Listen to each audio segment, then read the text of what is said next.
देखो आंसर तो ना हर एक स्टूडेंट याद करता है, बट प्रॉब्लम तब आती है जब उस आंसर को एग्जाम के अंदर लिखना होता है, क्योंकि उस समय के अंदर हमें ये तो आता नहीं है कि हम आंसर को लिखते कैसे हैं, जिसकी वजह से हमारे बहुत सारे नंबर कटते हैं। मैं तुम्हें गारंटी से बोलता हूं, अगर तुम इस टेक्निक से अपने एग्जाम के अंदर आंसर लिख कर आओगे ना, तो तुम उन आंसर को भी लिख पाओगे जो कि तुम्हें एग्जाम के अंदर याद नहीं आ पा रहे। और अगर इस टेक्निक से लिखोगे तो कोई भी टीचर तुम्हारे आधे नंबर भी नहीं काट सकते। सो हाय एवरीवन, मेरा नाम है Prashant, mentor of thousands of students, और ये है हमारा स्पेशल 9th और 10th का चैनल। देखो आज का जो टॉपिक है वो आपको दिख रहा होगा, how to write answers in your own language. सबसे बड़ा डाउट है कि भैया अब हमारे हाफ ईयरली एग्जाम आ रहे हैं, प्री बोर्ड आ रहे हैं, बोर्ड आ रहे हैं या फिर स्कूल एग्जाम आ रहे हैं, बट हमें ना आंसर लिखना नहीं आता। क्योंकि मैंने बहुत सारे ऐसे स्टूडेंट देखे हैं जो कि पढ़ लेते हैं, सब साइंस में सब कुछ पढ़ लिया, एसएसटी में सब कुछ पढ़ लिया, बट मार्क्स नहीं आ रहे। क्यों मार्क्स नहीं आ रहे? क्योंकि तुम्हें लिखना नहीं आ रहा है यार। क्योंकि तुम्हें ये नहीं पता कि एग्जाम में अपनी भाषा में आंसर को लिखा कैसे जाता है। तुम ऊट पटांग ग्रामर लिख के आ जाते हो एग्जाम के अंदर, जिसकी वजह से तुम्हारे नंबर बिल्कुल कट जाते हैं। टेंशन की बात नहीं है, आज डीपली समझते हैं कि आंसर को लिखने की कला क्या होती है। ये कला, ये छुपी हुई कला है, आज मैं तुम्हें बताने वाला हूं। ये सारे टॉपर्स के सीक्रेट हैं। इतने सारे टॉपर पिछले साल भी इस चैनल से पढ़ के निकले थे, उन सब ने बोला कि हाँ, आंसर लिखने की कला आनी चाहिए अगर तुम्हें बोर्ड के अंदर 95 प्लस लाने हैं। तो सिंपल सी बात है, ठीक है, स्टार्ट करते हैं। सबसे पहला पॉइंट देखो, पॉइंट बाय पॉइंट बताऊंगा, बहुत इंपॉर्टेंट चीज है। इसके अंदर मैं तुम्हें यह भी बताऊंगा कि तुम्हें क्वेश्चंस को अटेम्प्ट कैसे करना होता है, 1 मार्कर कैसे लिखने होते हैं, 2 मार्कर क्वेश्चन कैसे लिखने होते हैं, 5 मार्कर कैसे लिखने होते हैं। उसके साथ मैं तुम्हें यह भी बताऊंगा उस क्वेश्चन को कैसे आंसर किया जाए जो तुम्हें याद नहीं आ रहा एग्जाम के अंदर, वो भी बता दूंगा। बट हम बहुत बेसिक से स्टार्ट करते हैं। वीडियो थोड़ी लंबी होगी बट बहुत ज्यादा यूजफुल होगी। ये आगे जो आने वाले 15 से 14 मिनट है ना, ये बहुत ज्यादा इंपॉर्टेंट होने वाले हैं, ध्यान से समझना। पॉइंट नंबर 1 बहुत ज्यादा इंपॉर्टेंट है। पॉइंट नंबर 1 है mostly right answers in points, specially for SST and science. देखो अगर तुम्हारा एसएसटी या साइंस का एग्जाम है ना, एक बहुत ज्यादा इंपॉर्टेंट टिप देने वाला हूं, ध्यान से समझना। अपने आंसर्स को पॉइंट्स में लिखने का ट्राई करो, चाहे एसएसटी है। मुझे पता है एसएसटी को तुम बहुत स्टोरी फॉर्मेट में याद करते हो, हिस्ट्री को तुमने पूरी स्टोरी फॉर्मेट में याद किया हुआ है, बट तुम्हें क्या करना है, पॉइंट्स में आंसर को लिखना है। और साइंस में भी ये करना है। और हिंदी इंग्लिश में जो है उसमें पैराग्राफ में आंसर लिखना है, उसमें पॉइंट्स में आंसर नहीं लिखे जाते। और मैथ में तो पॉइंट वगैरह कुछ होते ही नहीं हो, तुम्हें पता ही है। अब एक एग्जांपल से समझाता हूं मैं यहाँ पर ये क्यों कह रहा हूं, क्योंकि आंसर पॉइंट में लिखने चाहिए। मैं क्यों कह रहा हूं? मैं इसलिए कह रहा हूं क्योंकि हमारी टीम के अंदर ना बहुत सारे टीचर ऐसे हैं जो कि बोर्ड एग्जाम की कॉपी चेक करते हैं, क्लास 10th की बोर्ड एग्जाम की कॉपी चेक करते हैं। और उनसे मैंने डायरेक्टली पूछा है कि सर आप बताओ, क्या अगर एक स्टूडेंट ने आंसर को ऐसे लिखा हुआ है पॉइंट फॉर्मेट में, ध्यान से आपको जूम करके दिखाता हूं, अगर एक स्टूडेंट ने ऐसे लिखा हुआ है पॉइंट फॉर्मेट में, या फिर एक स्टूडेंट ने ऐसे पैराग्राफ फॉर्मेट में लिखा हुआ है, तो आप किसको ज्यादा नंबर दोगे? तो टीचर का क्या आंसर था? उन्होंने ये बोला 99% चांसेस हैं कि हम इसको ज्यादा नंबर देंगे। क्यों? क्योंकि हमारे लिए इसकी नोटबुक चेक करना बहुत आसान है। हम पॉइंट्स पढ़ेंगे, 1 ठीक है, सेकंड सही है, थर्ड सही है, फोर्थ सही है, फिफ्थ सही है, और हम पूरे नंबर दे देंगे। यहां पर पैराग्राफ पढ़ने में हमारा बहुत सारा समय लगेगा और हमें दिक्कत भी होगी, शायद हमें उसकी राइटिंग समझ ना आ पाए, जिसकी वजह से उसके आधे नंबर कटने की चांसेस बनती हैं। पहला पॉइंट समझ गए क्या है? पॉइंट्स में आंसर को लिखना है, बहुत ज्यादा इंपॉर्टेंट पॉइंट है एसएसटी और साइंस के लिए। इंग्लिश हिंदी पैराग्राफ में लिखे जाते हैं। अगला पॉइंट क्या है? Weightage is important. देखो बहुत सारे स्टूडेंट कहां गलती करते हैं ना, कि एक मैंने स्टूडेंट की नोटबुक देखी थी, तो वो पूछ रहा था भैया यार मेरे टीचर ने नंबर काट लिए। मैंने कहा क्यों काट लिए? भैया वो ना 2 मार्क्स का क्वेश्चन था और उसके अंदर ना भैया मैं आधा पेज भर के आ गया। तो मैंने कहा भाई नंबर तो कटेंगे, अगर तुम इतने बड़े बड़े आंसर लिखोगे तो टीचर तो नंबर काटेंगे ही। क्यों? क्योंकि यार देखो टीचर को भी आपकी कॉपी चेक करनी होती है, उनके पास भी इतना टाइम नहीं होता ना कि वो सबके आंसर पूरे पूरे पढ़ेंगे, नहीं। इस वजह से वेटेज इज इंपॉर्टेंट। अगर आपका जो पेपर है उसमें 1 मार्कर क्वेश्चन है, आज के समय पर 1 मार्कर क्वेश्चन एमसीक्यू होते हैं या तो 1 लाइनर क्वेश्चन होते हैं। अगर वो एमसीक्यू है तो आपको कुछ करना ही नहीं है, आपको तो एबीसीडी लिखना है। बट अगर आपके स्कूल के अंदर 1 लाइनर सवाल पूछे जाते हैं, ध्यान से समझना, अगर 1 लाइनर सवाल पूछे जाते हैं तो आपको क्या करना है ना, एक बहुत इंपॉर्टेंट पॉइंट बता रहा हूं, ग्रामर सही रखना अपनी। क्या करना है? ग्रामर अपनी बिल्कुल सही रखना। क्यों? क्योंकि देखो इमेजिन करो एक क्वेश्चन आ गया, व्हाट इज करंट इलेक्ट्रिसिटी, और उसमें अगर तुम स्पेलिंग मिस्टेक करके आओगे तो बेटा वहां टीचर नंबर काट लेंगे। समझ रहे हो बात को? मूर्ख मत बनना, है ना, मूर्ख मत बनना। स्पेलिंग मिस्टेक 1 मार्क्स के क्वेश्चन में मत करना, अगर तुम्हारे एमसीक्यू होते हैं तो फिर कोई दिक्कत ही नहीं है। उसके अलावा 2 मार्कर क्वेश्चन के लिए टिप समझना बहुत इंपॉर्टेंट। अभी देखो मैं सारे 2 मार्कर, 3 मार्कर, 5 मार्कर के लिए स्ट्रेटेजीज बता रहा हूं, बहुत ध्यान से समझना। 2 मार्कर के लिए क्या स्ट्रेटेजी है? पहला पॉइंट, ऑलवेज यूज एग्जाम्पल। चलो एक एग्जांपल देता हूं और उससे समझाता हूं कि एग्जांपल कैसे देने होते हैं, ठीक है। तो देखो एक एग्जांपल ले लेते हैं, छोटा सा साइंस का ले लेते हैं। What is displacement reaction. अब तुम बोलोगे यार प्रशांत भैया हमेशा डिस्प्लेसमेंट रिएक्शन का एग्जांपल देते रहते हो। हाँ, डिस्प्लेसमेंट रिएक्शन से मेरा दिल जुड़ा हुआ है, मेरा प्यार है डिस्प्लेसमेंट रिएक्शन, इसलिए समझाता हूं, तुम समझो ना यार। देखो अगर सवाल आता है व्हाट इज डिस्प्लेसमेंट रिएक्शन या फिर एक्सप्लेन डिस्प्लेसमेंट रिएक्शन, तो बहुत सारे स्टूडेंट्स क्या करते हैं ना, वो बस इतना लिख के आ जाते हैं डिस्प्लेसमेंट रिएक्शन ये होता है, डेफिनेशन लिख देते हैं पूरी। बट अगर 2 मार्कर क्वेश्चन है तो वहां पर एग्जाम्पल भी लिखो, डिस्प्लेसमेंट रिएक्शन का एक एग्जाम्पल भी लिख के आ जाओ, एक रिएक्शन भी लिख के आ जाओ। उससे क्या होगा, टीचर मार्क्स नहीं काट सकते आपके वहां पे, समझ रहे हो? ये बहुत इंपॉर्टेंट पॉइंट है, बहुत सारे बच्चे मिस करते हैं। 2 मार्कर क्वेश्चन में आपको जितना पॉसिबल है एग्जाम्पल दो, बट हाँ 3-4 लाइन से बड़ा आंसर आपको नहीं लिखना है, 3-4 लाइन के अंदर ही आपको आंसर समाप्त कर देना है। आई होप ये क्लियर हो गया होगा। अगला पॉइंट समझते हैं, 3 मार्कर क्वेश्चन के लिए क्या स्ट्रेटेजी मैं लेकर आया हूं, बहुत ध्यान से समझना। पहली स्ट्रेटेजी बहुत ध्यान से देखो, यूज डायग्राम। यह है साइंस के लिए बेटा, साइंस के लिए। देखो 3 मार्कर क्वेश्चन कैसे आते हैं, जैसे कि किसी भी चैप्टर का आ जाए, चाहे इलेक्ट्रिसिटी का आ जाए, लाइफ प्रोसेस का आ जाए, कंट्रोल कोऑर्डिनेशन का आ जाए, या फिर अगर आप 9th के हो तो किसी का भी आ जाए, अगर उस आंसर के अंदर डायग्राम बनाना पॉसिबल है तो बनाया ना। हाँ पता है क्यों? क्योंकि अगर तुम डायग्राम बनाकर आओगे ना तो टीचर तुम्हारे नंबर ही नहीं काट सकता। क्योंकि अगर तुम 3 मार्कर क्वेश्चन के अंदर डायग्राम बना देते हो तो फिर टीचर को लगता है बच्चे ने बहुत मेहनत करी है और वो आपके नंबर नहीं काटते, चाहे वहां पर नहीं लिखा है कि डायग्राम बनाना नहीं लिखा है, फिर भी बनाया हो, अगर उस क्वेश्चन से रिलेटेड कोई डायग्राम है तो। ठीक है, ऐसा नहीं कि क्वेश्चन आ रहा है उसका लाइफ प्रोसेस का, तुम ह्यूमन रिप्रोडक्शन का डायग्राम बनाकर आ रहे हो, ऐसा मत करना। देखो जिस टॉपिक का सवाल है उसी टॉपिक का अगर डायग्राम आपकी एनसीईआरटी में गिवन है तो बनाया ना। ठीक है, जैसे अगर इलेक्ट्रिक सर्किट का कोई सवाल आ रहा है तो इलेक्ट्रिक सर्किट आप बनाया ना, ऐसे आप डायग्राम जरूर बनाना। एसएसटी के लिए क्या है, पॉइंट्स यूज करना। याद रखना अगर कोई 3 मार्कर क्वेश्चन आता है, चाहे हिस्ट्री का आता है, फर्क नहीं पड़ता, बट आप पॉइंट्स में लिख कर आओ, केवल 3 पॉइंट बना देना। अगर आपने वहां पर 3 पॉइंट बना दिए आपके नंबर नहीं कटने वाले। हाँ कोई नंबर काटेगा ही नहीं, 3 पॉइंट अगर आपने बना दिए तो। अगला देखते हैं, always right formula in maths.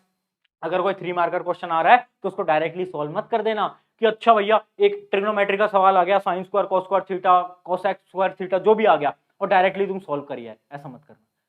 जो फॉर्मूले को यूज कर रहे हो उसको भी साइड में ब्रैकेट में लिख देना। उसके अलावा क्या है, हिंदी इंग्लिश हमेशा पैराग्राफ में आंसर लिखे जाते हैं, पॉइंट्स में बहुत कम आंसर होते हैं जो कि हिंदी इंग्लिश के लिखे जाते हैं, तो अवॉइड करना पॉइंट्स में आंसर लिखना। ठीक है, आई होप ये क्लियर हो गया होगा। अब बात करते हैं 5 मार्कर क्वेश्चन की।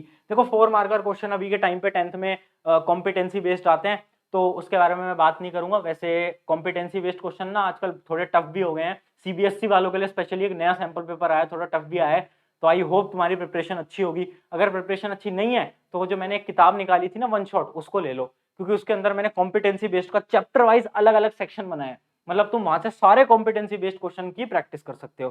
तो वो बुक बनाई मैंने इसलिए थी क्योंकि मुझे पता था इस बार सीबीएसई का पेपर थोड़ा टफ आने वाला है। ठीक है, तो उस बुक की मैं लिंक भी दे दूंगा डिस्क्रिप्शन में, ले सकते हो। सारे सब्जेक्ट की, साइंस एसएसटी इंग्लिश मैथ सबकी। ठीक है, अब हम बात करते हैं 5 मार्कर क्वेश्चन की। 5 मार्कर क्वेश्चन में क्या है, मिनिमम 5 पॉइंट लिखने हैं। ऐसा मत करना कि एसएसटी का सवाल आ रहा है तुम 4 पॉइंट लिख आओगे, नहीं। अगर तुम 4 पॉइंट लिख के आओगे बहुत ज्यादा चांसेस हैं कि टीचर तुम्हारे 1 नंबर काट लेंगे, और तुम पूछोगे अपने टीचर से जाके सर 1 नंबर क्यों काटा, मैंने तो पूरा आंसर लिख दिया, तो तुम्हारे सर क्या बोलेंगे, बेटा 4 पॉइंट लिखे हैं, 5 नंबर का सवाल था, 5 पॉइंट लिखो। ऐसा करते हैं, सब टीचर नहीं करते, बहुत सारे ऐसे करते हैं। तो याद रखना बेटा क्या करना है, 5 पॉइंट्स लिखने हैं, इस बात को अपनी खोपड़ी के अंदर, पेजे के अंदर घुसा ले। आगे बढ़ते हैं, इंक्लूड एग्जाम्पल। एग्जाम्पल भी इंक्लूड, वो तो तुम्हें पता ही है, 5 नंबर का सवाल है तो सब कुछ लिख कर आओ, डायग्राम बना दो, एग्जाम्पल लिख दो, सब कुछ लिख दो जितना आता है। ठीक है, आगे बात करते हैं। अब बात करते हैं कि हमें आंसर लिखने कैसे हैं। इमेजिन करो एक सवाल आ गया, अब उसका आंसर मैं कैसे लिखूं। जैसे कि एग्जाम्पल लेते हैं, एक क्वेश्चन आ गया मेरे साइंस के पेपर के अंदर, what are the properties of metal, ये सवाल आया है। तो इस सवाल का मैं आंसर कैसे लिखूंगा मैं आपको समझाता हूं। अगर मैं तुम्हारी जगह होता तो मैं क्या करता, सबसे पहला स्टेप मैं क्या करता, फाइंड दी टॉपिक। मतलब सवाल क्या है, मेटल की प्रॉपर्टीज। अब मैं सोचता कि ये मेटल की प्रॉपर्टीज किस चैप्टर से रिलेटेड है, इसको मैं बोलता हूं रिकॉल मेमोरी। हम अपने ब्रेन से पूछ रहे हैं कि भाई तूने कहां पढ़ा था, क्या तूने कार्बन कंपाउंड में पढ़ा था, वो कहेगा नहीं। कहां पढ़ा था, मेटल नॉन मेटल में, हाँ उस चैप्टर में पढ़ा था। ब्रेन के अंदर सबसे पहले रिकॉल करो किस चैप्टर का कॉन्सेप्ट है। उसके बाद दूसरा स्टेप क्या होता है, मेक स्ट्रक्चर इन ब्रेन। मतलब सबसे बड़ी गलती जो तुम करते हो ना वो क्या होता है, जैसे एक सवाल आया और तुम्हें थोड़ा बहुत उस सवाल का दिमाग में आया कि यार ये सवाल तो मुझे आता है, तुम लिखना स्टार्ट करते हो, फिर थोड़ी देर बाद तुम्हें रियलाइज होता है कि यार लिख तो दिया बट ये तो मैंने आंसर ऊट पटांग सा लिख दिया, फिर तुम पूरा ऐसे ऐसे काटते हो, करते हो ना, हाँ या ना। रियलिटी बताओ, कितनी बार तुम अपने पेपर के अंदर एक काटापीटी करते हो। अगर करते हो अभी कमेंट में लिखना, जेन्युइनली लिखना सच्चाई से, यस करते हैं, और अगर नहीं करते हो तो लिख देना नहीं करते हैं, बिल्कुल, बट रियलिटी लिखना। क्योंकि मुझे पता है 90% से ज्यादा लोग ये करते हैं। तो हमें क्या करना है, हमारे ब्रेन के अंदर पहले 1 मिनट के लिए स्ट्रक्चर बनाना है। जैसे ही आपने क्वेश्चन पढ़ा प्रॉपर्टीज ऑफ मेटल, तो आप बस 30-40 सेकंड्स लो और अपने ब्रेन के अंदर एक स्ट्रक्चर बना दो कि यार प्रॉपर्टीज ऑफ मेटल क्या क्या थी, मेलेबिलिटी, डक्टिलिटी, लक्स्ट्रस होता है अपना मेटल, ऐसे मैंने क्या करा, अपने ब्रेन के अंदर पॉइंट्स बना लिया और उसके बाद मैंने लिखना स्टार्ट करा। उससे क्या होगा, काटा पीटी नहीं होगी। और जब काटा पीटी नहीं होती तो हर एक टीचर बोलता है जब हमारा पेपर बहुत सुंदर दिखता है तो नंबर ज्यादा आते हैं। ठीक है, और ये मैं नहीं बोल रहा है, टीचर बोलते हैं। और टीचर सच में यार देखो, सिंपल सी बात है, अगर उनके लिए कॉपी चेक करना आसान होगा ना तो वो तुम्हें नंबर भी थोड़े ज्यादा ही देंगे। ठीक है, अगला स्टेप देखते हैं। अगला स्टेप क्या है, अगर एक लॉन्ग आंसर है, लॉन्ग आंसर मतलब 5 मार्कर क्वेश्चन है, उस 5 मार्कर क्वेश्चन के लिए बहुत इंपॉर्टेंट टिप है, ध्यान से समझना। जैसे कि इसी क्वेश्चन का एग्जांपल ले लेते हैं, ये मेटल वाले कि मेटल की प्रॉपर्टीज बताओ, 5 नंबर में आ गए। तो मैं क्या करूंगा ना, मैं अपनी जो नोटबुक होती है ना, जो मेरी आंसर शीट होती है, उसके लास्ट पन्ने पे जाऊंगा, उसके लास्ट पन्ने पे जाऊंगा और मैं 5 पॉइंट्स बना लूंगा फटाफट से। जैसे मैं हेडिंग्स लिख दूंगा बस, मेलेबिलिटी, डक्टिलिटी, लस्ट्रस या जितनी भी प्रॉपर्टीज होती हैं जो मुझे याद आ रही है, फटाफट से मैं 5 हेडिंग्स लिख दूंगा। उससे क्या होगा, जब मैं आंसर लिखूंगा ना 5 मार्कर वाला, तो मुझे काटा पीटी करने की जरूरत नहीं पड़ेगी, मुझे काटने की जरूरत नहीं पड़ेगी, मैं डायरेक्टली आंसर लिख सकता हूं क्योंकि मुझे सारे पॉइंट्स पता है। ये स्टेप बहुत इंपॉर्टेंट है। अब बच्चे पूछेंगे भैया वो ना एग्जाम के पीछे ना कॉपी में लिखना अलाउड नहीं है हमारे, तो अरे सुन मेरी बात, अगर तू लास्ट पन्ने के ऊपर हेडिंग डालना रफ, क्या डालना बेटा, रफ, उस रफ की हेडिंग डालने के बाद तू उसमें कुछ भी लिख, चाहे उसमें लिख कि सुनैना ने मेरा दिल तोड़ा था, नेहा तो धोखेबाज है, तू कुछ भी लिख, है ना, टीचर को फर्क नहीं पड़ता। वैसे सच में मत लिख देना है, वरना फर्क पड़ भी सकता है तुम्हारे स्कूल के अंदर, क्या पता। बट जो भी है, अगर तुम लास्ट पेज के ऊपर रफ हेडिंग डालते हो, उसमें तुम कुछ भी लिखोगे, टीचर नहीं देखते। ठीक है, तो इतना अलाउड होता है। तो अब रफ डालकर लॉन्ग आंसर के लिए स्ट्रेटेजी बहुत ज्यादा इंपॉर्टेंट है, पॉइंट्स पहले से ही सोच कर रख लो ताकि आप जब आंसर लिखो आप घबराओ ना और आप काटापीटी ना करो। अगला पॉइंट समझते हैं, स्टेप 3। अगर आपको कुछ नहीं आता तो क्या करें। जैसे क्वेश्चन आ गया, इमेजिन कर कि राइज ऑफ नेपोलियन कैसे हुआ था, सवाल आ गया, अब आपको कुछ नहीं आ रहा, तो आप क्या करो ना, आंसर को हमेशा पैराग्राफ की फॉर्म में लिख के आना। क्योंकि अगर तुम पॉइंट में लिखोगे ना और तुम्हें आंसर ढंग से नहीं आता तो टीचर आपकी गलती पकड़ लेगा पॉइंट्स में कि यार इसको तो नहीं आता, फिर वो तुम्हारे आंसर पे कट मार देगा।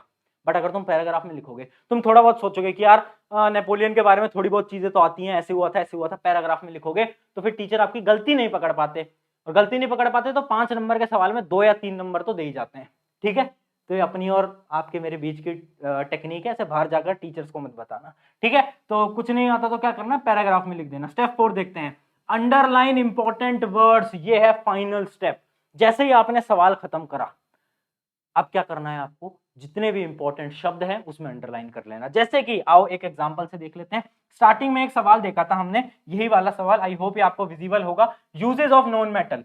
Usage of non metal, I hope ये आपकी स्क्रीन पर आपको विजिबल होगा। अब देखते हैं इसमें पॉइंट नंबर 1 क्या लिखा है। इसमें पॉइंट नंबर 1 लिखा, hydrogen is used in the hydrogenation of vegetable oil. तो अब ये पूरा पॉइंट है, इसके अंदर जो इंपॉर्टेंट शब्द है ना उसको अंडरलाइन कर लो। जैसे कि क्या है, हाइड्रोजनेशन ऑफ वेजिटेबल ऑयल, ये क्या है, इंपॉर्टेंट शब्द, इसको मैंने क्या करा, अंडरलाइन कर लिया फटाफट से। इससे क्या होगा ना, जब मेरी कॉपी चेक हो रही होगी ना तो मेरे टीचर देखेंगे, अच्छा यार इसने पहले पॉइंट में हाइड्रोजनेशन ऑफ वेजिटेबल ऑयल, हाँ इसका पॉइंट सही है, यहां पर आपके टीचर टिक मारेंगे और आगे बढ़ जाएंगे। दूसरा पॉइंट देखते हैं, hydrogen is used in the manufacturing of ammonia. तो क्या करूंगा मैं, मैन्युफैक्चरिंग ऑफ अमोनिया, ऐसे अंडरलाइन कर लो। अगर अंडरलाइन ऐसे करोगे ना मेरे दोस्त, तो आपके नंबर कहीं कटने ही नहीं वाले, समझ रहे हो।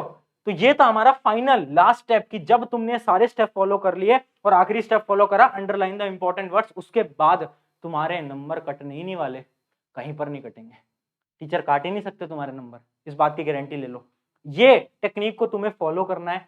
अभी चाहे तुम्हारे हाफ ईयरली आ रहे हैं, चाहे तुम्हारे यूनिट टेस्ट आ रहे हैं, चाहे तुम्हारे प्री बोर्ड आ रहे हैं, चाहे तुम्हारे बोर्ड आ रहे हैं, इंपॉर्टेंट है, इंपॉर्टेंट है, रियलिटी में बता रहा हूं। इस प्रोसीजर से अगर चलोगे नंबर लेकर आओगे। बट एक सबसे बड़ा डाउट जो इसमें रह गया वो है हैंड राइटिंग। बहुत सारे बच्चे बोलते हैं भैया हमारी हैंड राइटिंग बहुत बुरी है। अगर तुम्हें हैंड राइटिंग इंप्रूवमेंट के ऊपर एक वीडियो चाहिए तो मुझे आज कमेंट में बता देना। अगर ज्यादा कमेंट होंगे तो मैं मेन चैनल पे वीडियो बना दूंगा कि हैंड राइटिंग 5 स्टेप के अंदर कैसे इंप्रूव करी जा सकती है। बहुत इंपॉर्टेंट स्टेप बता दूंगा उसके अंदर, हैंड राइटिंग तुम्हारी अचानक से चेंज हो सकती है। ठीक है, अगर ये वीडियो चाहिए तो कमेंट में जरूर बताना। ऑन दिस नोट, शुक्रिया एवरीवन, मेरा नाम है प्रशांत, मिलते हैं नेक्स्ट वीडियो के अंदर।